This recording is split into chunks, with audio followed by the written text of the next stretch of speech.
ये जीवन क्षणभंगुर है, इस जीवन का कोई भरोसा नहीं। इसलिए कहते हैं कि क्षणभंगुर जीवन की कलिका, कल प्रात को जान खिले ना खिले। मलयाचल की सुच शीतल मंद, ये सुगंध समीर मिले ना मिले। ये कलियुग कलिकाल कुठार यानी कुल्हाड़ी लेकर के खड़ा है कि कलिकाल कुठार लिए है खड़ा। तन नम्र सी चोट झिले ना झिले। इसलिए कहते हैं कि जप ले हरि नाम हरि रसना। क्यों? क्योंकि फिर अंत समय में ये हिले ना हिले। किसी साधक ने लिखा कि काहे माया में भुलाइल बड़ा तोता हो। अरे खोता छोड़ के जाए के पड़ी। सगरी स्वार्थ खातिर निमन बाउर होता हो। ये खोता छोड़ के जाए के पड़ी। काहे माया में भुलाइल बड़ा तोता हो। खोता छोड़ जाए के पड़ी। सगरी स्वार्थ खातिर निमन बाउर होता हो। कि सगरी स्वार्थ खातिर निमन बाउर होता हो। खोता छोड़ के जाए के पड़ी। काहे माया में भुलाइल बड़ा तोता हो। खोता छोड़ के जाए के पड़ी।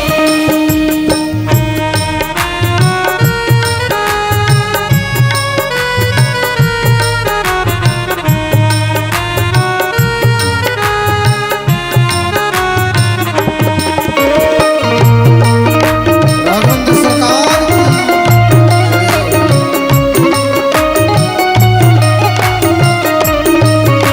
की भाव से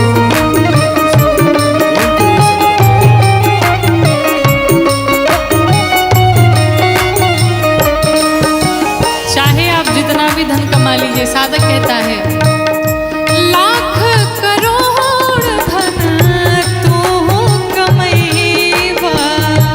लाख करोड़ धन लाख करोड़ धन तू कमैबा। लाख करोड़ धन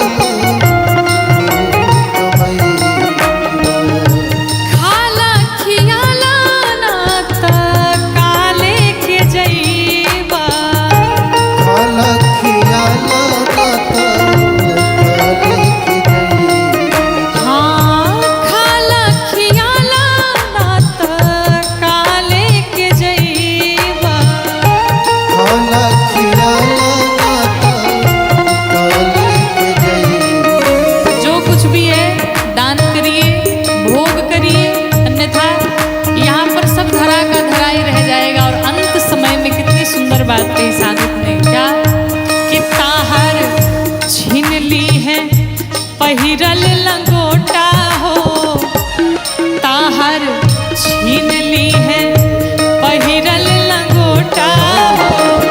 खोता छोड़ के जाए के पड़ी। ताहर छीन ली है पहिरल लंगोटा हो। खोता छोड़ के जाए के पड़ी।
ये देख नहीं कहाँ बड़े ककयोर का देखी नाही कहाँ बाड़े काका और काकी।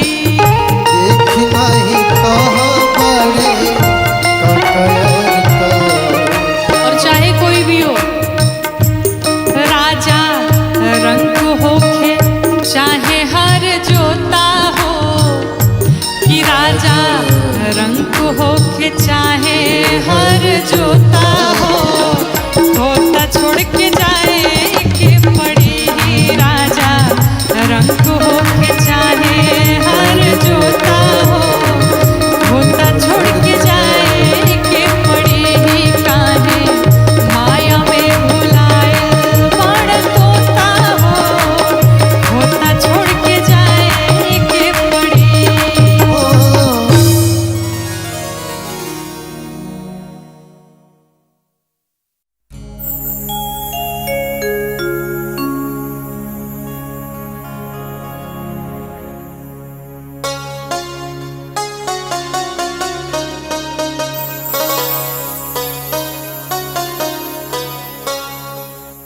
काम क्रोध मद लोभ अभिमानी में होला।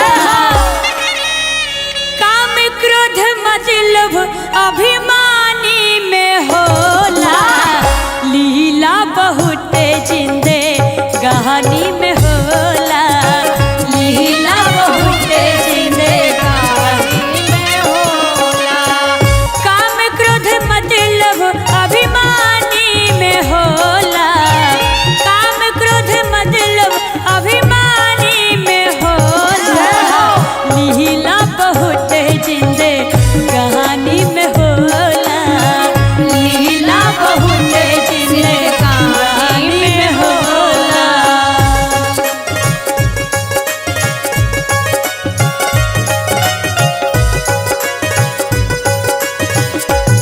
जय हो।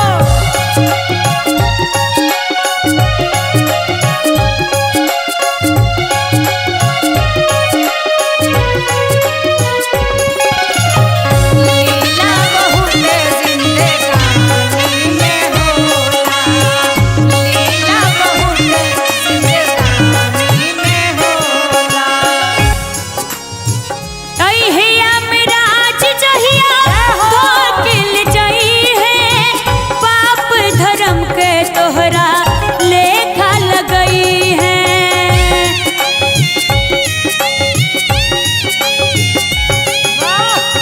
अहिया मिराज जहिया धोकिल जई है। पाप धर्म के तोहरा लेखा लगई है। सब कस गलती नादानी में होला। सब कस गलती नादानी में होला। लीला बहुत जिंद कहानी में होला। लीला बहुत जिंदगानी में होला। लीला बहुत जिंदगानी में होला।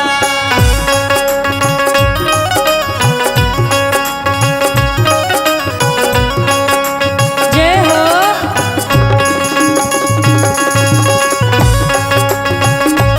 आहा, क्या बात है।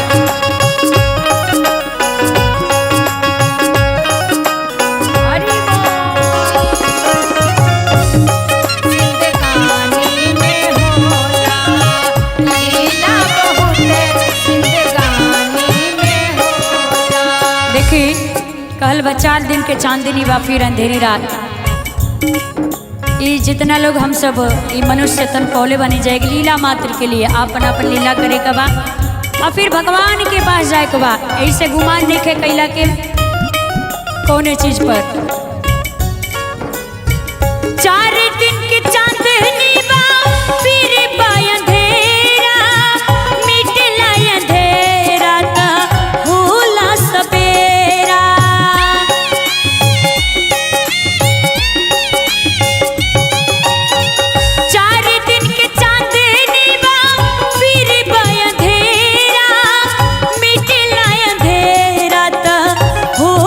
सबे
चाहें कि एक बार जोरदार ताली बजाई जाए और भाव से प्रभु के भजनिया बुढ़ारी में होला। भाव से लीला बहुत जिंदे कहानी में होला। लीला बहुत जिंदे कहानी में होला।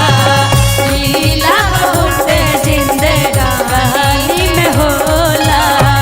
लीला बहुत जिंदे कहानी में होला। लीला बहुत जिंदे कहानी में होला। लीला बहुत जिंदे कहानी में होला। लीला बहुत जिंदे कहानी में होला।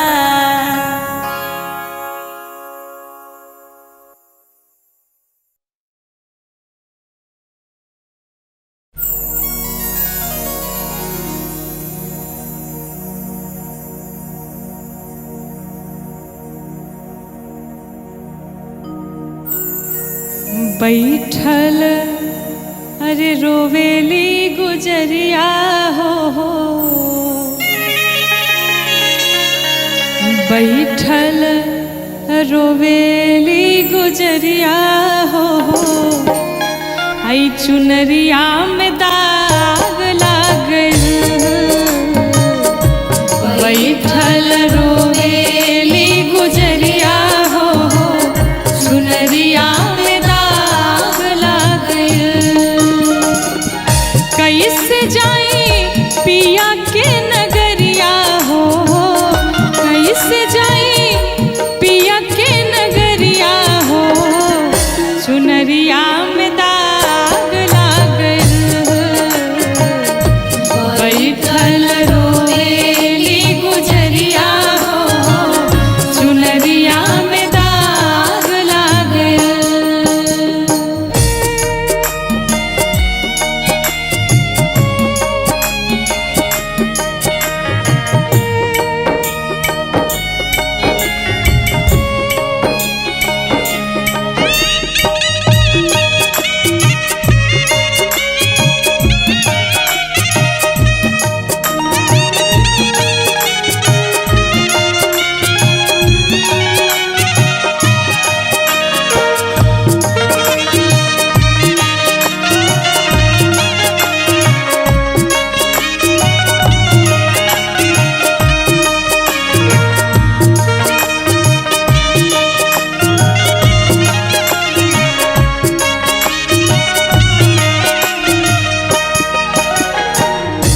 जब जीव को ये भान होता है, पूरा जीवन जब बीत जाता है और जाने का जब समय आता है तो व्यक्ति को पता चलता है हमने अपने जीवन में कुछ नहीं कमाया। लेकिन अब पछताने का फायदा क्या है?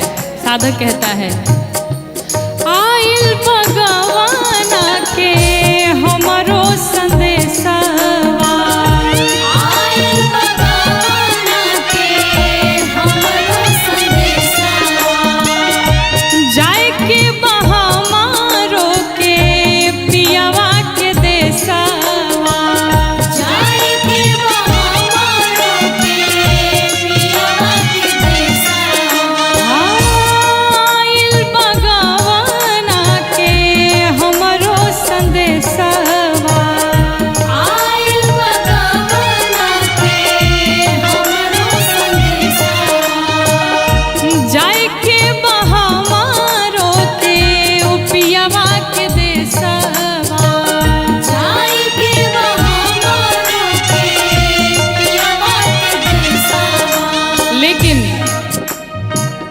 कांच बाटे हो कांच बाटे हमरो मिरिया हो चुनरिया में दाग लागल। कांच बाटे हमारो मिरिया हो चुनरिया में दाग लागल।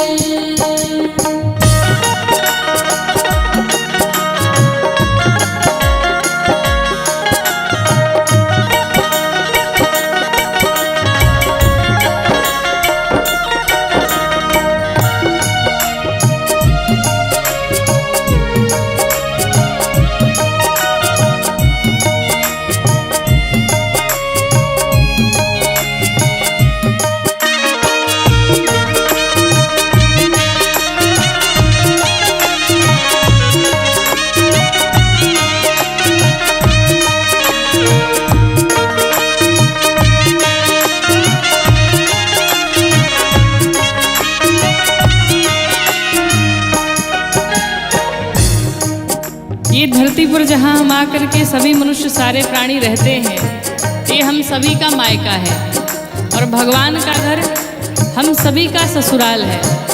आप एक बार विचार करिए, कोई भी कन्या अपने मायके में जब आती है तो कितने दिनों तक मायके में रह सकती है? थोड़े दिनों तक। लेकिन इस मायके में आकर के हमने आपने मिलकर के 4 प्रकार के मित्र बनाए। कौन कौन से? काम, क्रोध, लोभ, मोह, ये 4 प्रकार के हमारे मित्र हैं और दिन रात हम इसी के सानिध्य में रहे, इन्हीं से हमने प्रेम किया। साधक कहता है, नैहर में 4 गो यार बनवाली, नैहर में 4 गो यार बनवाली, दिन रात नाही से नैना लड़वाली, दिन रात नाही से नैना लड़वाली, नैहर में 4 गो यार बनवाली, नैहर में 4 गो यार बनवाली, दिन रात नाही से नैना लड़वाली, दिन रात नाही से नैना लड़वाली, उनके सुतवली हमसे जरिया हो, उनके सुतवली हमसे जरिया हो, चुनरिया में दाग लागल, बैठल रोएली गुजरिया हो, चुनरिया में दाग लग गइल।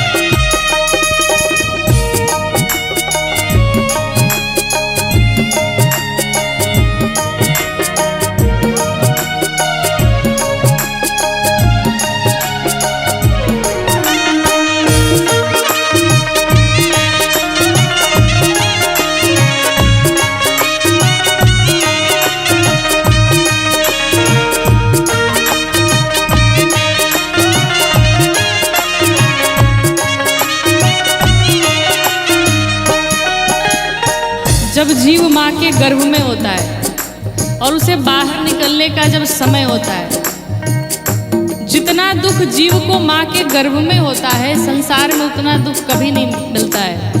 कहा गया, गर्भवासम समम दुखम न भूतो न भविष्यति, इतना कष्ट मिलता है। और वो छोटा सा बालक तड़फड़ाता रहता है माँ के गर्भ में, भगवान से विनती करता है, प्रभु एक बार बाहर कर दीजिए इस गर्भ से, संसार में जाऊंगा, पुण्य करूंगा, भजन कीर्तन करूंगा और ऐसे सुंदर कार्य करूंगा कि दोबारा इस गर्भ में मुझे आना न पड़े। मैं वचन देता हूँ। भगवान से ये वादा करता है, लेकिन जीव जैसे ही गर्भ से बाहर आता है, भगवान की सारी बातें भूल जाता है और संसार के विषयों में लिपट जाता है। साधक कहता है, साच बात पिया वाके हम भूल गईली, साच बात पिया वाके हम भूल गइली, पछतात बानी की का कईनी, पछतात बानी की का कइली, ओ साच बात पिया वाके हम भूल गईली, साच बात पिया वाके हम भूल गइली, पछतात बानी की का कईनी। पछतात बानी की का कइली। लेकिन अब पछताने का क्या फायदा? डोली आइल हो, डोली आइल हमारी दुवरिया हो, चुनरिया में दाग लागल, बैठल रोएली गुजरिया हो, चुनरिया में दाग लग गइल। सब बात जब पूरा जीवन बीत गया क्या मतलब है। और अंत समय में जब हम पछताते हैं तो हमारे पास और कोई उपाय नहीं बचता है। फिर हम क्या करते हैं, सिर्फ रोते ही रोते हैं अंत समय जब आता है तो। इसलिए साधक कहता है, बार बार कथाओं में निवेदन किया जाता है, अभी भी कुछ बिगड़ा नहीं है, अभी भी समझ जाया जाए, अभी भी भगवान के चरणों को पकड़ लिया जाए, बुरे कर्म करने से बचा जाए। साधक कहता है, चुनरी के दाग हम कैसे छोड़ाएब, चुनरी के दाग हम कैसे छोड़ाएब, कैसे सजनवा के मुहवा दिखाएब, कैसे सजनवा के मुहवा दिखाएब, ओ चुनरी के दाग हम कैसे छोड़ाएब, चुनरी के दाग हम कैसे छोड़ाएब, कैसे सजनवा के मुहवा दिखाएब, कैसे सजनवा के मुहवा दिखाएब। और ये बात सोच करके जीव लगता है रोने, लेकिन अब कोई मतलब नहीं है। साधक क्या कहता है, बरसेली हो बरसेले अखिया के बदरिया हो, चुनरिया में दाग लागल, बरसेले अखिया के बदरिया हो, चुनरिया में दाग लागल, बैठल रोवेली गुजरिया हो, चुनरिया में दाग लगल, बैठल रोवेली गुजरिया हो, चुनरिया में दाग लागल, बैठल रोवेली गुजरिया हो, चुनरिया में दाग लगल।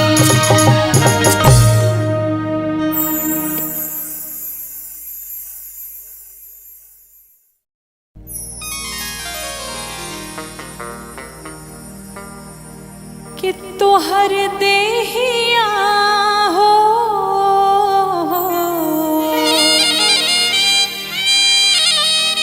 कि तोहर देहिया माटी के मकान बा,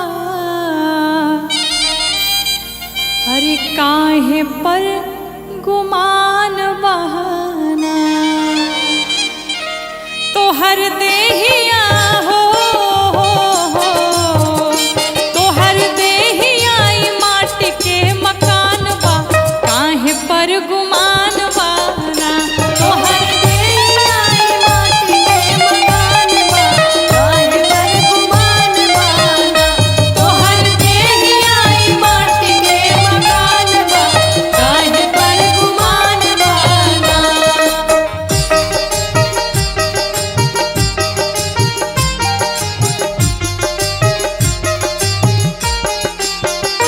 तोहर देहिया माटी के मकान बा, काहे पर गुमान बाना, तोहर देहिया माटी के मकान बा, काहे पर गुमान बाना।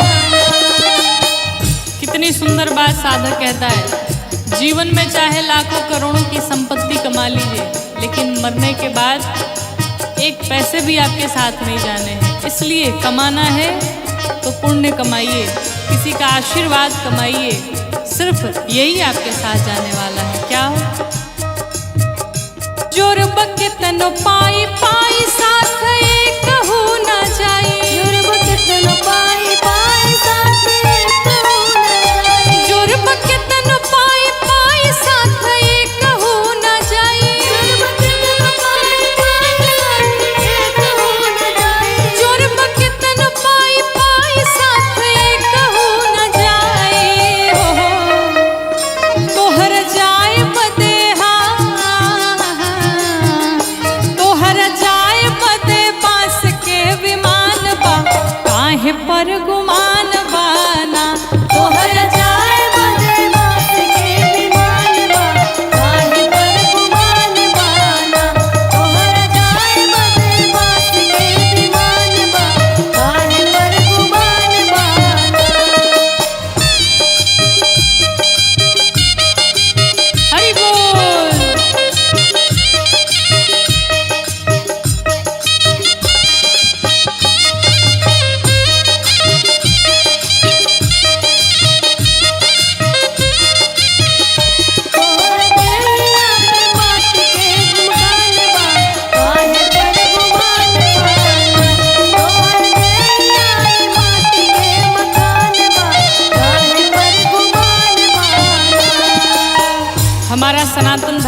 क्या सिखाता है कि हम सबसे प्रेम करें, सब जीवों पर दया करें, परोपकार करें। कहते हैं धर्म कहे बार बार कर सबसे तू प्यार,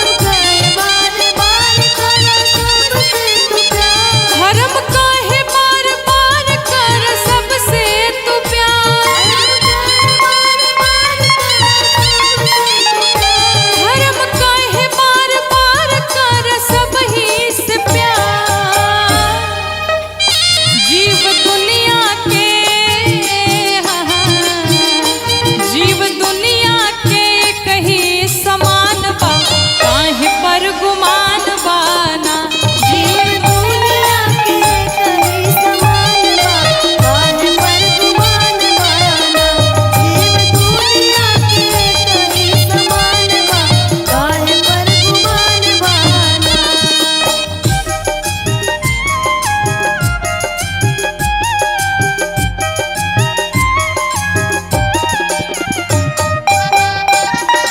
माटी के समान बा, काहे पर गुमान बाना। तोहर नैया माटी के समान बा, काहे पर गुमान बाना। इस संसार में कोई बड़ा छोटा नहीं होता, भगवान के सामने सब एक समान होते हैं। कहते हैं कोई बड़ा नाही छोट नाही बाकी हूँ मैं खो, कोई बड़ा नाही छोट नाही बाकी हूँ मैं खो। कोई बड़ा नाही छोट नाही बाकी हूँ मैं खो,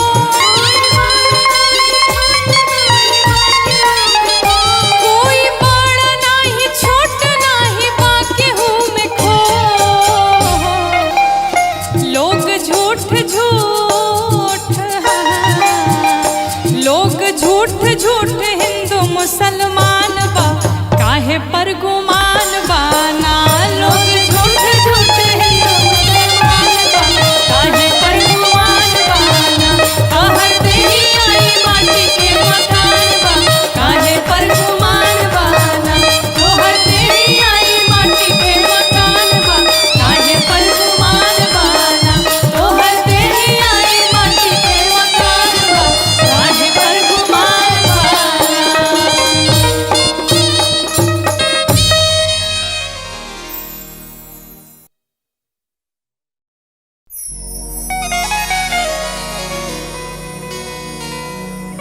कहते इस जीवन का कोई भरोसा नहीं। इस संसार में जितने भी लोग आपसे जुड़े हैं सब स्वार्थ के नाते ही जुड़े हैं। स्वार्थ लागी करई सब प्रीति। एक भगवान से ही ऐसा संबंध है जो भगवान बिना कारण ही कृपा करते हैं, बिना कारण ही करुणा करते हैं, बिना कारण ही अपने भक्तों से अगाध प्रेम करते हैं।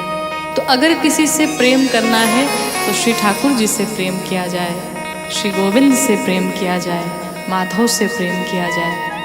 क्योंकि कहते हैं कि अगर आपके पास मनी है तो आपके पास मेनी है, यानी आपके पास पैसे हैं तो आपसे बहुत सारे लोग जुड़े हैं। अगर पैसे नहीं हैं तो फिर आपके पास कोई नहीं बचेगा। एक बहुत ही सुंदर निर्गुण भजन, आइए हम सभी मिलके गाते हैं कि तू ता दुनिया के मेला में अकेला हो, अचुके कौनो खेला हो जाई। कि तू ता दुनिया के मेला में अकेला हो, अचुके कौनो खेला हो जाई। तू ता दुनिया के मेला में अकेला हो, अचके कौनो खेला हो जाई। मिली कबो ना करैली बोके केला हो, कि मिली कबो ना करैली भूख केला हो, अचके कौनो खेला हो जाई। तू ता दुनिया के मेला में अकेला हो, अचके कौनो खेला हो जाई। तू तो दुनिया के मेला में अकेला हो, अचके कौनो खेला हो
जगत गुरु के बान चेला हो कि ओही जगत गुरु के बन चेला हो अच के कौन खेला हो जाई ओही जगत गुरु के बान चेला हो अच के कौन खेला हो जाई।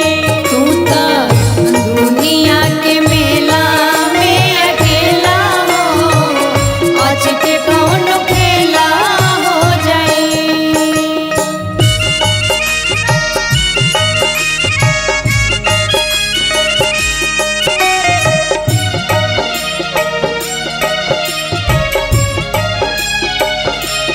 तू तो दुनिया के मेला में अकेला हो आज के कौन खेला हो जाई। तू तो दुनिया के मेला में अकेला हो आज के कौन खेला हो जाई। घेरले बा बेटा बेटी भाई में हरारू भाई में हरारू भाई में हरारू माया में बजारू धारैल तू बेचारू धरैला बेचारू धरैला बेचारू घेरले बा बेटा बेटी भाई में हरारू माया में बजारू धारैल तू बेचारू कि यही जा केहू नाही केहू के हो खेला हो कि यही जा केहू नाही केहू के हो खेला हो अच के कौन खेला हो जाई काना दुनिया के मेला में अकेला हो आज के कौन खेला हो जाई। तू तो दुनिया के मेला में अकेला हो आज के कौन खेला हो जाई।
जाई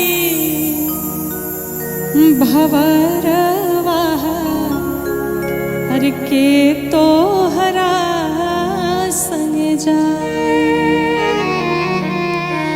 के तोहरा संग जाई भवरवा के तोहरा संग जाई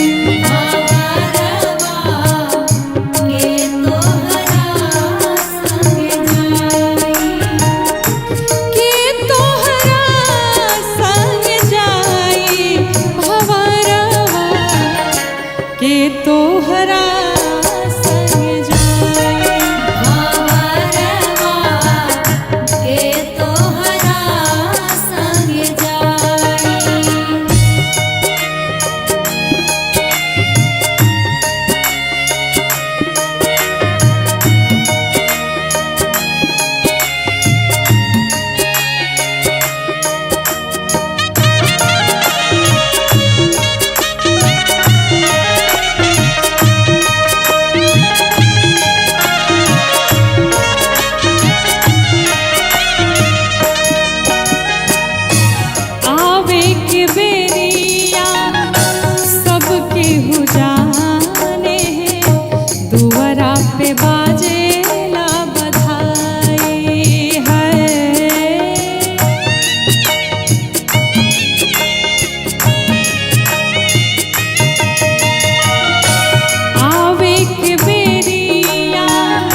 वीर